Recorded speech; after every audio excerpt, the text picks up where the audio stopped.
Hello students, स्वागत है आपका हमारे यूट्यूब चैनल कृषि ट्यूटोरियल्स में।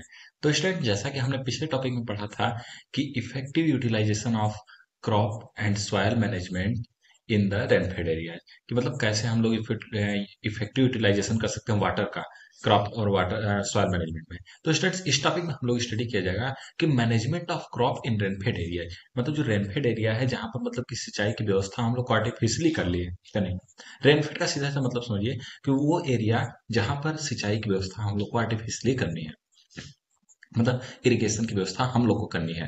तो ऐसी जगह पर हम लोग को में क्रॉप में ऐसा क्या क्या मैनेजमेंट करें, ऐसी क्या क्या प्रक्रियाएं करें जिसकी वजह से क्रॉप अच्छा हम लोग ग्रो कर सके और ज्यादा से ज्यादा प्रोडक्शन पा सके कम लागत में। उसके बाद ऐसी कंडीशन जब हम लोग पास एवरीवेंट वेदर कंडीशन हो, मतलब कि जब कोई कंडीशन हम लोग पास हो ही ना कि मतलब हम लोग क्रॉप ग्रो कर पाए, उस कंडीशन में भी हम लोग कुछ न कुछ अच्छा प्रोडक्शन ले ले।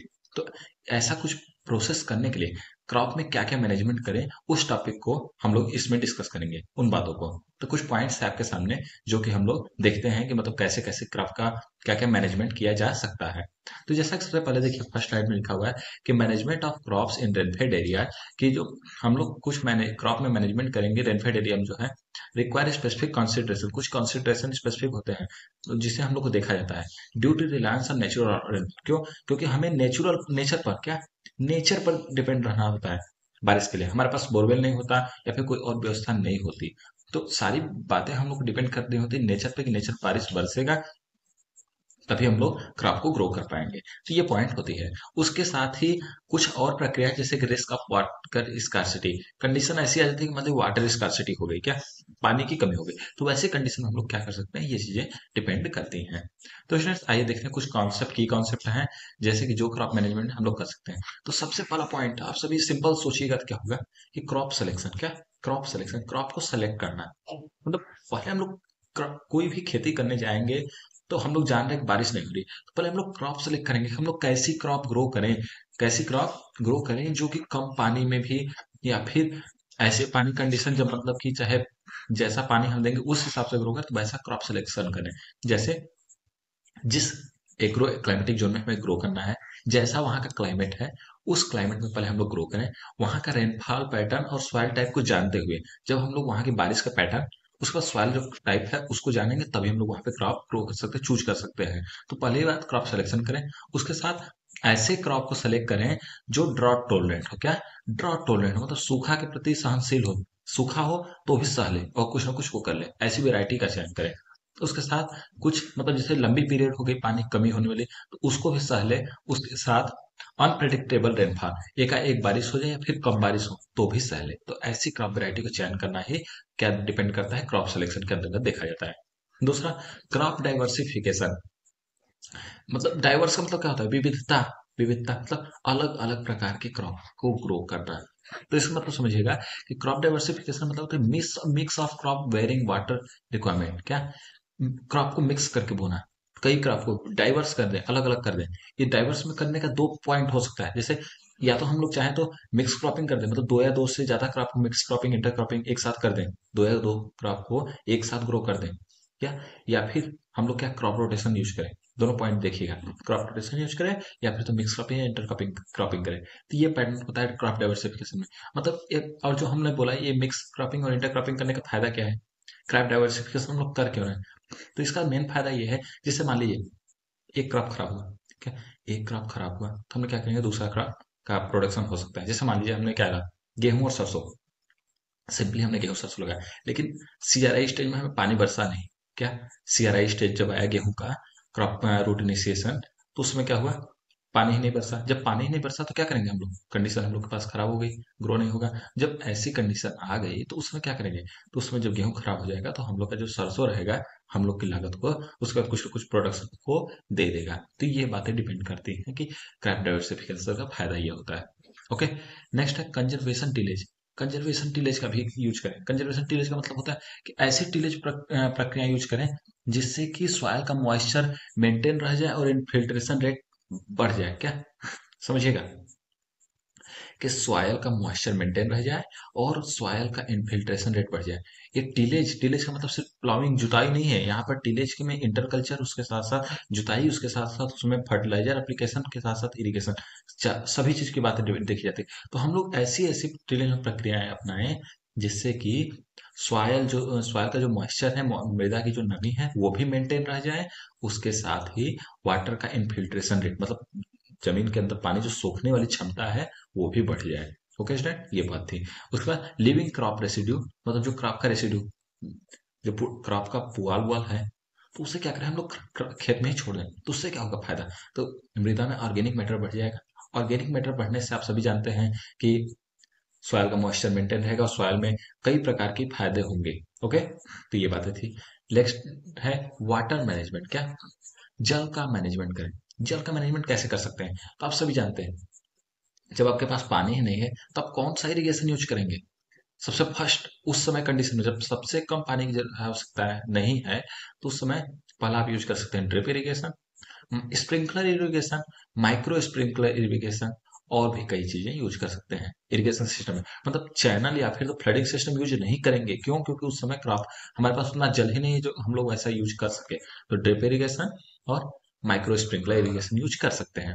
उसके बाद अभी स्टूडेंट आपको माइक्रो स्प्रिंकलर इरिगेशन, मतलब आपने स्प्रिंकलर इरिगेशन पढ़ा होगा, माइक्रो स्प्रिंकलर इरिगेशन नहीं पढ़ा होगा। तो स्टूडेंट इसके बारे में हम कभी अलग से टॉपिक लाया जाएगा, माइक्रो स्प्रिंकलर इरिगेशन क्या होता है, या फिर आपको जरूरत होगी तुरंत तो आप कमेंट में पूछ सकते हैं माइक्रो स्प्रिंकलर इरिगेशन क्या होता है। तो क्वेश्चन नेक्स्ट है यूज अप्रोप्रिएट इरिगेशन शेड्यूलिंग। मतलब ऐसा हम लोग इरिगेशन को शेड्यूल करें, मतलब बिल्कुल समय समय पर पानी दें, जब जरूरत हो तभी। ऐसा ना हो कि मतलब कि जब मन किया तब पानी लगा दिए, मतलब जिस समय क्रॉप को जरूरत है पानी का, उसी समय हम लोग क्रॉप को पानी दें। ओके स्टूडेंट, नेक्स्ट है ऑर्गेनिक मैटर मैनेजमेंट। हम लोग क्रॉप में ऑर्गेनिक मैटर, खेत में सॉइल में ऑर्गेनिक मैटर का मैनेजमेंट जरूर करें। क्यों, क्योंकि ये बहुत बड़ी पॉइंट होती है। Green manuring such as composting, application of organic amendment, FIM, great, बहुत चीज यूज कर सकते हैं ऑर्गेनिक को मैटर बढ़ाने के। आप सभी पढ़े होंगे ऑर्गेनिक मैटर कैसे बढ़ा सकते हैं। एफआईएम यूज कर सकते हैं, फार्म यार्ड मैन्यूर, गोबर की खाद, या फिर तो कंपोस्ट यूज कर सकते हैं, वर्मी कंपोस्ट यूज कर सकते हैं। उसके साथ ऑर्गेनिक अमेंडमेंट के साथ साथ ग्रीन मैन्यूरिंग, हरित घा- हाँ, हाँ, हरा मैन्यूर, ये भी यूज कर सकते हैं। तो इससे अपने सॉइल के ऑर्गेनिक मैटर बढ़ाइए, जिससे कि उसके सॉइल का स्ट्रक्चर मेंटेन इंप्रूव होगा, सुधार होगा। इनहेंस वाटर होल्डिंग कैपेसिटी, पानी पकड़ने की क्षमता बढ़ेगी। उसके बाद उसमें न्यूट्रिएंट की मात्रा भी बढ़ जाएगी, आपको सॉइल की फर्टिलिटी मैनेज भी बहुत अच्छा हो जाएगा। नेक्स्ट हम लोग बात करेंगे इसमें मैनेजमेंट की, तो वो है क्रॉप मैनेजमेंट में न्यूट्रिएंट मैनेजमेंट। क्या हम लोग करेंगे, न्यूट्रिएंट को मैनेजमेंट करेंगे। तो न्यूट्रिएंट कैसे मैनेजमेंट कर सकते हैं, तो न्यूट्रिएंट को हम लोग अपने क्रॉप में मैनेजमेंट करने के लिए क्या, फर्टिलाइजर जो दे रहे हैं वो बिल्कुल बैलेंस मात्रा में दे, मतलब जितनी जरूरत हो। पहले हम लोग सॉइल की टेस्टिंग कराएं, उसमें जो जो चीज की न्यूट्रिएंट कमी है उस न्यूट्रिएंट कमी मैनेजमेंट करें, जैसे क्रॉप हर न्यूट्रिएंट पा जाएगा, तो उससे पानी की आवश्यकता कम होने लगेगी। तो ये सब बातें डिपेंड करती हैं। उसके साथ ही कुछ फर्टिलाइजर हैं, जैसे कि जो स्लो रिलीज फर्टिलाइजर यूज करें हम लोग, एफिशिएंट न्यूट्रिएंट मैनेजमेंट करें, और उसके बाद स्लो रिलीज फर्टिलाइजर यूज करें, जो मतलब धीरे धीरे न्यूट्रिएंट देते हैं, ऐसे फर्टिलाइजर। ओके स्टूडेंट, नेक्स्ट है क्रॉप रेसिड्यू मैनेजमेंट। अभी जैसा कि इसके बारे में बात की गई, क्रॉप रेसिड्यू मैनेजमेंट में क्या है कि रिटेन क्रॉप रेसिड्यू, हम लोग क्रॉप रेसिड्यू को खेत में छोड़ दें, जिससे कि वो सॉइल मॉइस्चर को मेंटेन करेगा, सॉइल इरोजन को रोकेगा और सॉइल की हेल्थ को बढ़ाएगा। 3 पॉइंट है, सॉइल मॉइस्चर को कंजर्व करेगा, सॉइल इरोजन को रोकेगा, और इम्प्रूव सॉइल हेल्थ को भी बढ़ाएगा। ओके स्टूडेंट, नेक्स्ट है crop residue act as a protective layer. जो क्रॉप रेसिड्यू है आपका, वो एक प्रोटेक्टिव लेयर की तरह काम करता है, preventing water loss through evaporation. यह क्या करता है, इवापोरेशन से जो वाटर लॉस हो रहा है उसको रोकता है, उसके साथ वाटर इनफिल्ट्रेशन रेट, बस फार्म में इनफिल्ट्रेशन रेट को बढ़ाता है। ओके स्टूडेंट, नेक्स्ट है agro forestry and wind break. क्या, agro forestry and wind break. Agro forestry का मतलब क्या होता है कि अपने खेती के साथ साथ जंगल लगाना, मतलब जैसे खेत है तो हम लोग बगल में मेड़ पर क्या किए, पेड़ लगा दिए। पेड़ लगाने से क्या होगा, वो तेज हवाएं जो चल रही हैं या सूखी हवाएं जो चल रही हैं, ड्राई वाइंड, उनको रोकेगा। उससे रोकेगा तो क्या होगा, आपकी सॉइल का मॉइस्चर मेंटेन रहेगा, आपके क्रॉप को छाया भी मिलता रहेगा, जिससे बहुत ज्यादा धूप ना लगे, तो आपका क्रॉप भी खराब नहीं होगा। नेक्स्ट है tree and shrubs can improve micro climate. और जो पेड़ हम लोग लगाएंगे, पेड़ या झाड़ियां लगाएंगे तो उससे क्या होगा, आपके माइक्रो क्लाइमेट जो वहाँ की क्लाइमेट है वो उससे बदलाव होगा, अब बारिश होने का चांस बढ़ जाएगा, जिससे क्या होगा, वहाँ का इवेपोर ट्रांसपिरेशन भी घट जाएगा, मतलब जो ट्रांसपिरेशन भाप के जो पानी बहुत तेजी से उड़ रहा था वो भी रुक जाएगा। ओके स्टूडेंट, नेक्स्ट है paste and disease management.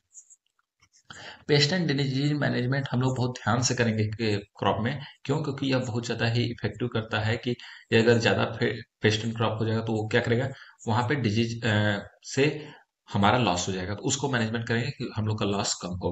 Crop rotation को यूज करेंगे, अपने क्रॉप के हेल्थ को हमेशा देखते रहेंगे, अप्रोप्रिएट पेस्ट मेजरमेंट करेंगे, मिटिगेशन क्रॉप डैमेज, और जो क्रॉप को डैमेज हो रहा है उसको रोकेंगे। ओके, नेक्स्ट है टाइमली ऑपरेशन। क्या?